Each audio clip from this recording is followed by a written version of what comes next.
नाज़रीन, आज की सबसे बड़ी खबर पाकिस्तान तहरीक इंसाफ, जिसके ऊपर इतनी पाबंदियां हैं, इतनी पाबंदियों के बावजूद भी इमरान खान ने मुखालफिन की 3 विकेट्स गिरा दी हैं। पाकिस्तान के 3 नामवर सियासतदान, जिनका पाकिस्तान की सियासत में एक अहम किरदार था, है और अभी वो फ्यूचर की सियासत में भी बड़ा अहम किरदार अदा करेंगे, वो तीनों सियासतदान पाकिस्तान तहरीक इंसाफ में शामिल होने जा रहे हैं। ये सियासतदान, इनमें सबसे पहला नाम है चौधरी निसार अली खान का, मुशाहिद हुसैन सैयद और मुस्तफ़ा नवाज़ खोखर। ये तीनों पाकिस्तान तहरीक इंसाफ में कब शामिल होंगे और मुस्तकबिल की सियासत में इनका क्या किरदार होगा, इस पर हम बात करेंगे आज के प्रोग्राम में। इमरान खान साहब, जिनसे मुलाकात पे पाबंदी लगाई गई है, और ये मुलाकात पे पाबंदी क्यों लगाई गई, इमरान खान की अब जेल में क्या सूरत हाल है, वो किस मामलात से और किस हालात से गुजर रहे हैं, और ये पाबंदी लगवाई किसने, इस पे भी हम बात करने जा रहे हैं आज के प्रोग्राम में। काजी फ़ाहिद ईसा साहब आज जाते जाते भी अपने आखिरी रिमार्क्स में वो कुछ ऐसी बातें कर गए हैं जो हमेशा के लिए उनके साथ रहेंगी। वो कौन सी बातें थी, इस पर भी हम बात करने जा रहे हैं आज के प्रोग्राम में।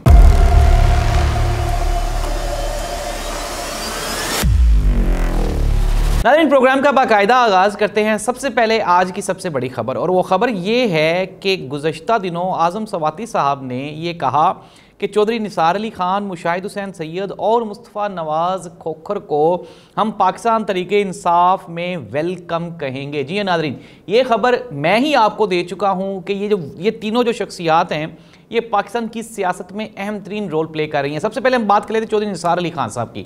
चौधरी निसार अली खान जो कि मियां मोहम्मद नवाज शरीफ साहब के दरीना और पुराने साथी हैं, और पाकिस्तान मुस्लिम लीग नून में रहे, फिर उसके बाद सियासत में खामोशी इख्तियार की, और अब वो कोशिश कर रहे हैं कि इमरान खान को चूँकि उनकी ज़रूरत है, और अब वो जा रहे हैं पाकिस्तान तहरीक इंसाफ में। हमारे मुसद्दका तरीन ज़राए ने हमें यह खबर दी है कि चौधरी निसार अली खान की पाकिस्तान तहरीक इंसाफ की मरकज़ी क़यादत से 2 या 3 मुलाकातें हो चुकी हैं, और उनमें काफ़ी मामला तय पा गए हैं। आपको मुस्तकबिल करीब में चौधरी निसार अली खान पाकिस्तान तहरीक इंसाफ का हिस्सा बनते हुए दिखाई देंगे। दूसरे सबसे बड़े सियासतदान पाकिस्तान के मुशाहिद हुसैन सैयद साहब, अकरम दुरानी और मुशाहिद हुसैन सैयद, ये 2 लोग इस्टेब्लिशमेंट के साथ इमरान खान की बातचीत करवाने में कलीदी किरदार अदा कर रहे थे, और फिर हमने देखा कि मुशाहिद हुसैन सैयद का एक बड़ा कद-काठ है पाकिस्तान की सियासत में, बड़े पढ़े लिखे और मुदब्बर सियासतदान माने जाते हैं। पाकिस्तान मुस्लिम लीग काफ की तरफ से भी सेनेटर रहे और भी सियासी जमातों की तरफ से, लेकिन अब मुशाहिद हुसैन सैयद का भी ये मानना है कि अगर पाकिस्तान को कोई बंदा, कोई सियासतदान इस वक्त लीड कर सकता है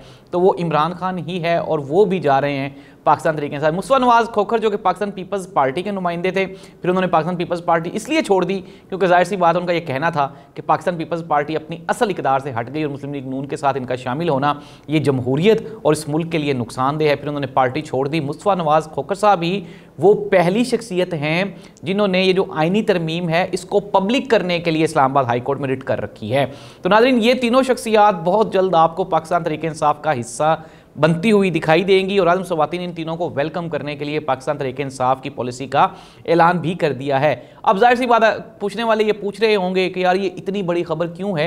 ये इतनी बड़ी खबर इसलिए है कि वो वक्त जब पाकिस्तान तहरीक इंसाफ में एक काउंसलर को भी तोड़ने की कोशिश की जा रही है, तो इतने बड़े सियासतदान जब पाकिस्तान तहरीक इंसाफ में आ रहे हैं, तो इट मीन्स दैट कि चीज़ें ग्रेजुअली आहिस्ता आहिस्ता अब चेंज हो रही हैं। तब्दीली कैसे आएगी, इस पर हम बात करने जा रहे हैं आगे फर्दर मजीद। अच्छा, अब पाकिस्तान तहरीक इंसाफ के जो बानी चेयरमैन हैं इमरान खान साहब, उनसे मुलाकातों पे पाबंदी लगाई गई है। इसकी एक तो वजूहात हैं जो हमारे सोर्सेज ने हमें बताया। इसकी सबसे पहली वजह यह है कि इमरान खान चूँकि टूट नहीं रहे थे, फिर उनकी बहनों को भी गिरफ्तार कर लिया गया, भांजा भी जेल में है, तो ऐसी सूरत हाल में इमरान खान को मज़ीद प्रेशराइज़ करने के लिए, इमरान खान को जो ताज़ा तरीन इतलात हैं, जो मुसद्दका तरीन इतलात हैं, इमरान खान को एक कोठरी में बंद कर दिया गया है। उनको बाहर निकलने और वॉक करने की भी इजाज़त नहीं दी जा रही, और ये प्रेशर इसलिए बढ़ाया जा रहा है कि इमरान खान अब इस्टेब्लिशमेंट के साथ बैठ के बातचीत करें।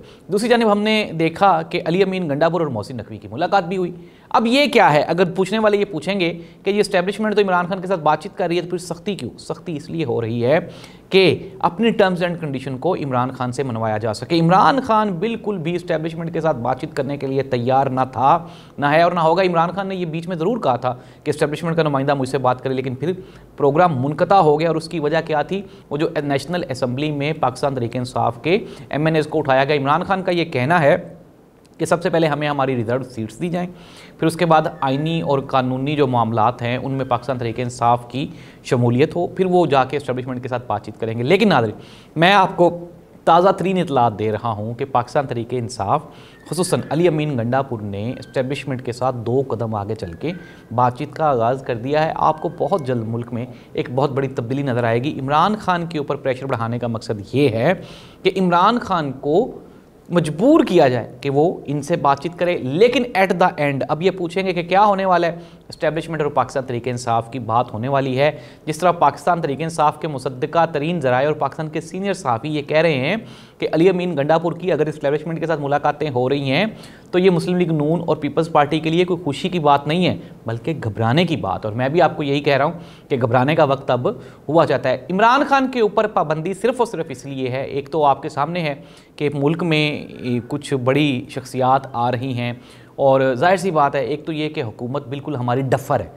मैं डफ़र इसलिए कह रहा हूँ कि वो ये समझते हैं कि शायद चाइना के वज़ीर-ए-आज़म को या रशिया के वज़ीर-ए-आज़म को इमरान खान के बारे में इत्तलात नहीं होंगी, तो ये वो हुक्मरान हैं जो अपडेटेड होते हैं इंफॉर्मेशन के साथ, और उनको ये पता है कि पाकिस्तान का सबसे पॉपुलर और अवामी मकबूल लीडर वो इमरान खान ही है। उनके बारे में सवाल ज़ाहिर सी बात है यहाँ पे नहीं हो सकता, लेकिन चाइना, रूस और सऊदी अरब ने जो चीफ़ ऑफ आर्मी स्टाफ से जो मुलाकातें हुई हैं उसमें भी इमरान खान का जिक्र हुआ है, और जब ये कॉन्फ्रेंस चलेगी उसमें भी इमरान खान का जिक्र होगा। पाकिस्तान तहरीक इंसाफ ने लेकिन अब floor of the house assembly में स्ट्रगल करने का प्लान बनाया है। उसकी वजह क्या है? उसकी वजह ये है कि काजी फायद ईसा साहब चूँकि 24 को जा रहे हैं, आज सबसे बड़ी जो आज की ब्रेकिंग न्यूज़ थी वो यही है कि जो हमारे सुप्रीम कोर्ट के रजिस्ट्रार हैं उन्होंने 24 तारीख को काजी फायद ईसा साहब की जो पैकअप है उसके ऊपर वर्किंग शुरू कर दी, और बहुत जल्द नोटिफिकेशन हो जाएगा मंसूर अली शाह साहब का।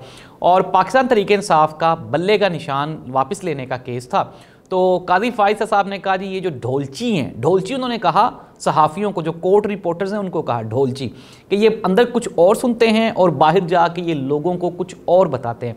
काजी फायद साहब ने, मैं ये कहना चाहूँगा कि उन्होंने अपना ये जो 2 साला कैरियर था चीफ जस्टिस ऑफ पाकिस्तान का, इसमें उन्होंने हर बंदे के लेवल पे जाके, बल्कि उसके लेवल से भी नीचे जाके तो उसके साथ लड़ने की कोशिश की, और सिवाय रसवाई के काजी फायद साहब ने कुछ नहीं कमाया। जब आपकी अदालतों में फ़ैसले ना हो रहे हों तो फिर आपकी बेकरीज़ वो अदालतों वाला काम करती हैं। एक बेकरी के वेटर ने काजी साहब पे लानत डाल के ये साबित कर दिया कि काजी फायद ईसा साहब जो ये सारा कुछ कर रहे हैं उसका एंड रिज़ल्ट यही निकलना था, और वो निकल भी आया। अब काजी फायद साहब को सहाफ़ियों पे भी एतराज़ है, तनकीद करने वालों पे भी एतराज़ है, उन वकला पे भी एतराज़ है जो जवाब देते हैं, जो सवाल पूछते हैं। तो इस तरह तो नहीं होता, काजी फायद साहब को जवाब तो देने पड़ेंगे।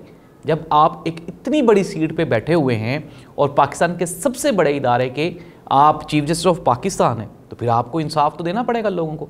बजाय इसके कि आप अपने किए गए गलत फ़ैसलों पे नादम और शर्मिंदा हों, आप ये फरमा रहे हैं कि जी मेरे फ़ैसले को गलत इंटरप्रेट किया गया। अगर इलेक्शन कमीशन ऑफ पाकिस्तान ने आपके फ़ैसले को सही नहीं समझा तो आप एक इख्तलाफी नोट लिखें ना इलेक्शन कमीशन ऑफ पाकिस्तान को। रिजर्व सीट्स के मामले में काजी फायद साहब ने जितनी अपनी कोशिश की है मुस्लिम लीग नून और पीपल्स पार्टी को सीटें लेके देने में, तो पाकिस्तान तहरीक इंसाफ को बल्ले का निशान वापस लेके देने में क्या कबाहत है।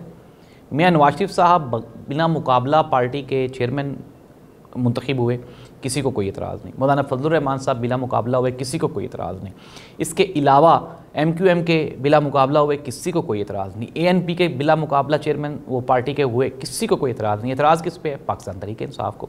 तो काजी फायद साहब ने पाकिस्तान तहरीक इंसाफ के साथ जो ज़ाती रंजिश थी, वो जो लंदन फ्लैट्स की रसीदें ना ये दे सके इमरान खान के दौर में, इनके खिलाफ एक रेफरेंस दायर किया गया और वो करप्शन पे था। तो करप्शन पे रेफरेंस तो अब भी दायर होंगे। इस दुआ के साथ अल्लाह इस मुल्क का हामी और नासिर। और नाज़रीन, ख़बरें ये हैं कि आने वाले दिनों में हुकूमत के लिए परेशानियां हैं और पाकिस्तान तहरीक इंसाफ के लिए आसानियां। अल्लाह इस मुल्क का हामी और नासिर। अल्लाह।